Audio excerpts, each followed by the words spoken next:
বনশ্রীতে বিজেপির কার্যালয়ে হামলা ইতিমধ্যে এই ঘটনায় গ্রেফতার করা হয়েছে ৬ জনকে। বিজেপির কার্যালয়ে হামলার ঘটনায় গ্রেফতার করা হয়েছে ৬ জনকে। বনশ্রীতে বিজেপির কার্যালয়ে হামলা ঘটনায় গ্রেফতার করা হয়েছে ৬ জনকে। বিজেপি কার্যালয়ে হামলার ঘটনায় গ্রেফতার করা হয়েছে ৪ জনকে।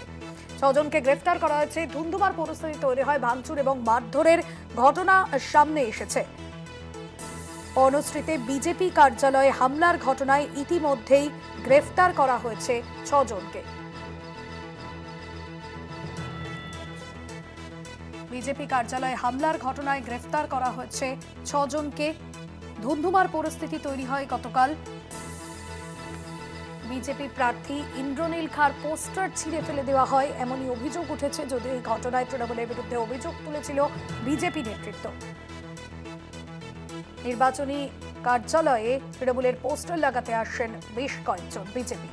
সেই সময় বিজেপি কর্মীরা বাধা দিলে তাদের ওপর চড়াও হয় তৃণমূলের কর্মীরা, এবং বাধা দেওয়ার পরেই বেশ কয়েকজন লোক এসে বিজেপির কার্যালয় ভাঙচুর করে বলে অভিযোগ। একই সঙ্গে ইন্দ্রনীল খাঁর যে পোস্টার তা ছিঁড়েও দেওয়া হয়। অভিযোগ তৃণমূল কর্মীদের বিরুদ্ধে।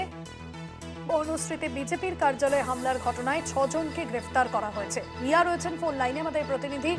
৬ জনকে গ্রেফতার করা হয়েছে, ঠিক কি অভিযোগ উঠছে তাদের বিরুদ্ধে, এবং তৃণমূলের বিরুদ্ধে অভিযোগ যাচ্ছে, তৃণমূল নেতৃত্ব তারাই বা কি বলছে?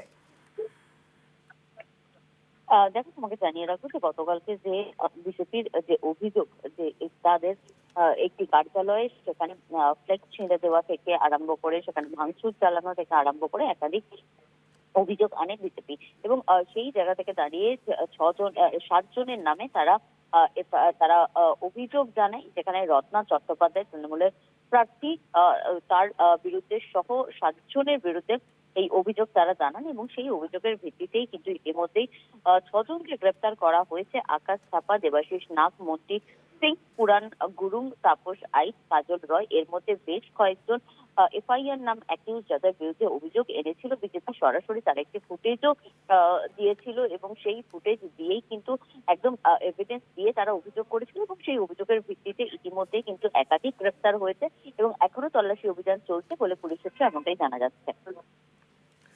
একদমই। ধন্যবাদ রিয়া।